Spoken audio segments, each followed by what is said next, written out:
안녕하세요. 저는 춘천 한마음교회 다니고 있는 김태현이라고 합니다.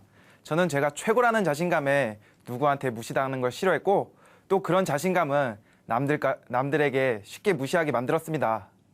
하지만 하나님의 말도 안 되는 사랑 앞에 그냥 굴복된 제 간증을 이 자리에서 나누려고 합니다.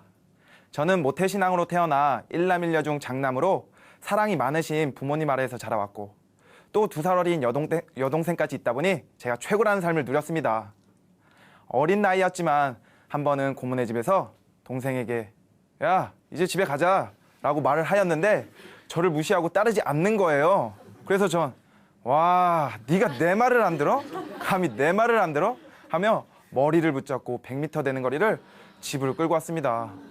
그런 동생은 제가 무서워 부모님한테 이르지 못하며 철저히 제 하인 역할을 하게 되었어요.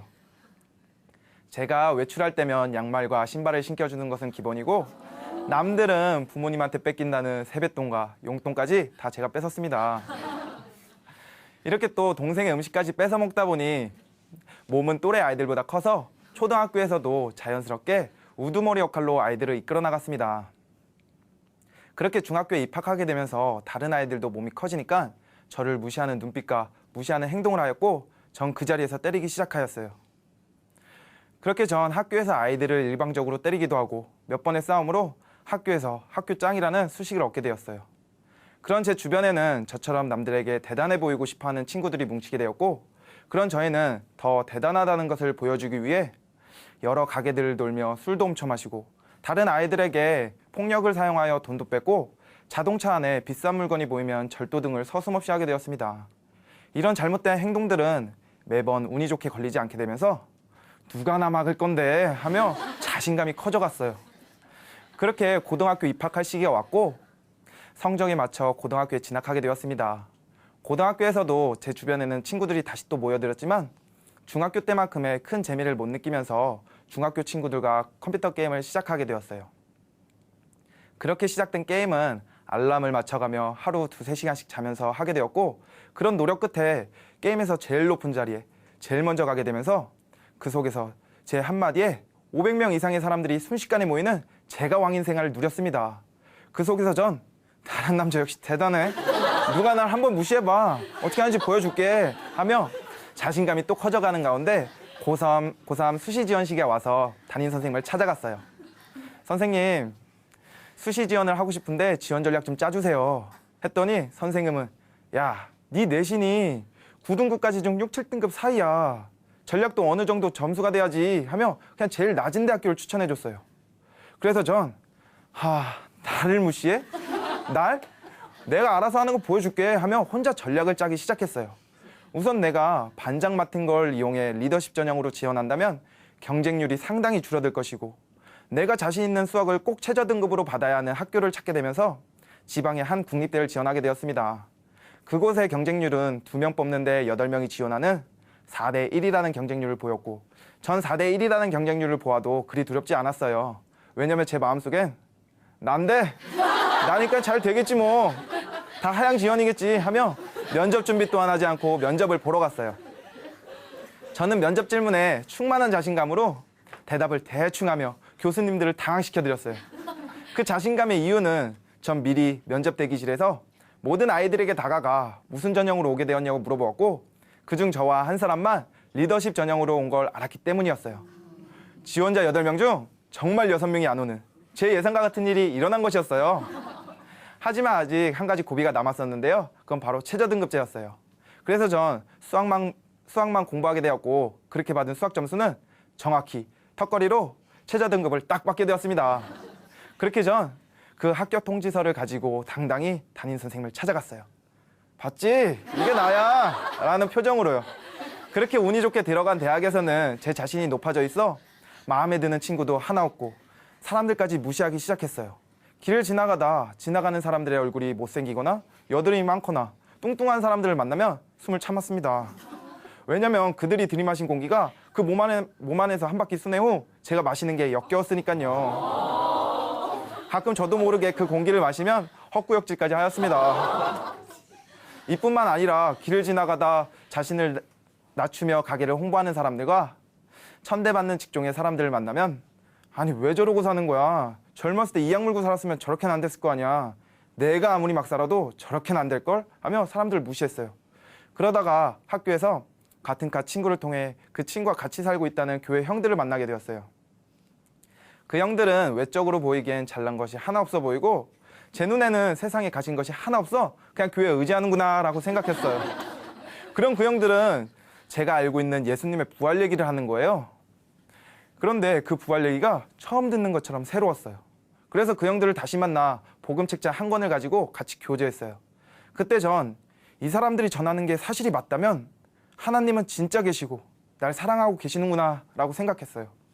그래서 이들이 말하는 내가 주인인 삶에서 예수님을 주인인 삶을 살겠다고 입으로는 고백하였지만 정작 제 마음속에는 내가 정말 마음의 주인을 예수님을 모시면 주인과 노예의 관계로 남들은 세상의 즐거움을 다 즐기는데 나만 못 즐기는 게 아닐까? 그런 고민 가운데 군대 입대하게 되었습니다.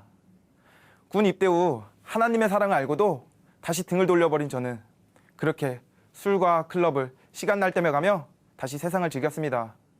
그러던 중 군대 후임에게 호주의 워킹홀리데이 생활을 듣게 되었는데요. 그 후임은 호주에서 한국에서는 못하는 스카이다이빙도 하고 돈도 많이 벌어 긴 여행도 하고 처음에는 영어를 못했지만 나중에는 외국인들 상대로 영어를 가르치는 봉사활동들도 했다는 거예요. 그걸 듣는 제가 낮아 보이는 거예요. 그래서 전 그래? 그까짓 거 나도 할 수 있어. 내가 못할 이유가 뭐가 있어. 그 생각 하나로 중고등학교 때 공부하지 않았던 영어는 제 걸림돌이 되지 못하였어요. 그래서 전 외국에서 8년 동안 살고 있는 친구한테 같이 가자고 하였고 그렇게 그 친구와 호주에 가게 되었습니다. 호주 도착 후 전 친구한테 이렇게 말했는데요. 내가 영어는 못하지만 너보다 더 빨리 좋은 일을 구할 것 같은데? 했더니 친구는 왜냐고 물어봐. 전 나니까 이러며 정말 근거 없는 자신감을 비추며 이력서를 서너 군데 돌렸습니다. 그에 반해 친구는 영어도 능통하지만 이력서를 100장 이상 돌렸고 결과는 저만 먼저 좋은 조건으로 호주의 작은 도시로 이동하게 되었습니다. 그곳의 생활은 일은 능력제여서 시급 5만 원까지 벌고 오후에는 같이 일하는 사람들과 음식도 해먹고 술도 마시고 외국인 친구들까지 사귀었어요. 그렇게 나중에는 모은 돈으로 스카이다이빙도 하고 긴 여행까지 하고 처음 오게 된 이유를 다 이루고 한국으로 돌아오게 되었습니다. 또 이렇게 일이 잘 풀리다 보니 한국에서도 좀만 하면 성공하겠는데 하며 대학교 복학을 준비했습니다. 그런데 대학교 복학은 첫 단추부터 삐끗하는 듯 보였어요. 평소 일찍 일어나던 제가 수강 신청날 늦잠을 잔 거예요. 그래서 2학년 과목들을 모두 신청을 못해 3학년 과목까지 신청하게 되었어요. 그렇게 신청한 3학년 과목에서는 1학년 때 복음을 알게 해준 친구를 다시 만나게 되었고 그 친구는 이제 주말에도 교회를 가자는 거예요. 그래서 1학년 때 들은 복음은 확실한 것 같기에 같이 교회 다니게 되었습니다. 그런데 그 교회 사람들은 가진 것이 없어 보여 평소에 저라면 쉽게 무시했을 사람들인데 누구 하나 제가 무시할 수가 없더라고요. 그건 정말 제가 이제껏 봐왔던 세상 어느 누구보다 깨끗해 보였고 행복해 보였으니까요. 그런 변함없는 모습을 계속 보다 보니 저도 변함없이 행복해지고 싶은 거예요. 그런데 망설여졌어요. 저는 그들처럼 깨끗해질 수 없을 거라 생각했고 그들과 전 물과 기름처럼 섞일 수 없을 거라 생각했으니까요. 그런데 놀라운 건 교회에서 변화된 간증을 듣는데 저보다 심각했던 사람들도 많더라고요. 그래서 저도 변해지고 싶은데 쉽게 변해지지가 않았어요. 왜냐면 제 것을 온전히 예수님께 못 드리겠는 거예요. 내 아까운 시간, 내 성공, 내 즐거움 등이요. 그래서 전 매일 이런 제 상황을 해결해달라고 간절히 기도했습니다. 그런 기도 가운데 내가 대학교 1학년 때 왜 무너졌는가를 생각해 보았는데요. 저는 어렸을 때부터 책을 보거나 외우는 것을 싫어하는 성격 탓에 24년 교회를 다니면서 아는 말씀 구절도 외우고 있는 찬송가도 하나도 없더라고요. 아, 그러니까 내가 힘이 없었구나 생각하면서 교회 사람들이 설교 말씀을 노트에 적는 것을 따라해 보기로 했어요. 그렇게 말씀들을 적다 보니 역사적인 부활 말씀이 다시 들어오게 되었어요. 예수님은 정말 제자들에게 헛것을 하루 보여주신 것이 아닌 40일 동안 같이 지내셨고 500여 명한테 보인 후 하늘로 올라가셨더라고요. 그 제자들은 이 땅에서 부귀영화를 누리고자 한 것이 아닌 오직 우리 죄를 위해 죽고 부활하신 예수님만 전하며 순교한 것이기에 이 부활이 있었음에 틀림이 없더라고요. 그리고 그냥 부활했다고 하나님이신 게 아니라 그 부활은 여러 시대, 여러 선지자들을 통해 예언대로 오셔서 다 이루신 것이더라고요. 이렇게 역사적인 말씀, 부활이 선명하게 다가오니 이런 마음이 들었어요. 아, 우리가 죽인 예수가 진짜 하나님이었구나. 아, 내가 죽인 예수가 진짜 하나님이었구나. 이런 마음이 들면서 다시 하나님께로 돌아가고 싶었어요. 그런데 하나님의 사랑을 알고도 등을 돌려버린 저는 쉽게 돌아갈 수가 없었어요. 그때 교회에서는 하늘의 참 장막의 말씀이 선포되어졌어요. 참 장막은 우리 죄를 사해해 주시기 위해 만든 하늘의 성소더라고요. 이 말씀과 창세기 1장에 하나님은 이런 우리가 죄를 지으면 자신이 죽을 것을 알고도 우리를 만들고 심히 좋았다라는 거예요. 어떻게 이 말도 안 되는 사랑을 보여주시면서 이러시는 거예요. 태연아, 나는 너가 죄를 지을 수 있다는 걸 알았단다. 그래도 너를 만들고 심히 좋았단다. 그리고 너가 날 다시 등을 돌렸을 때도 여전히 널 사랑했단다. 태연아, 너가 다시 돌아와 주길 바란단다. 아무 걱정하지 말고 내게로 오라. 그래서 하나님, 저는 세상 것이 너무나 좋았어요. 하나님, 저는 제 것을 하나님 것이라고 인정하기 힘들었고 저를 낮추기가 너무나 힘들었어요. 하지만 하나님의 그 사랑이 너무나 커서 제가 놓지 못했던 것들이 이제 아무 필요가 없게 느껴져요. 그저 하나님만 사랑하고 하나님과 함께하고 싶어요. 이런 기도를 드렸습니다. 그런 제 마음속에는 평강과 기쁨과 천국이 소망되어지는 거예요. 그렇게 천국이 선명해지니까 제 주변에 지옥에 가야 하는 불쌍한 영혼들까지 선명해지는 거예요. 그래서 예전에 말씀이 하나도 없었던 때와 다른 저는 얼른 이 복음을 전하고 싶었어요. 그런데 이 복음을 전하려고 하는데 이런 생각이 들어왔어요. 너 이 복음 전하면 예수쟁이라고 놀림받을걸? 널 깔보는 거야. 널 무시하는 거라고. 너만 잘 믿고 잘 살면 되지. 누구한테 이 다 아는 예수를 증거하려는 거야? 이런 생각들이요. 그래서 내가 불쌍한 영혼을 생각해.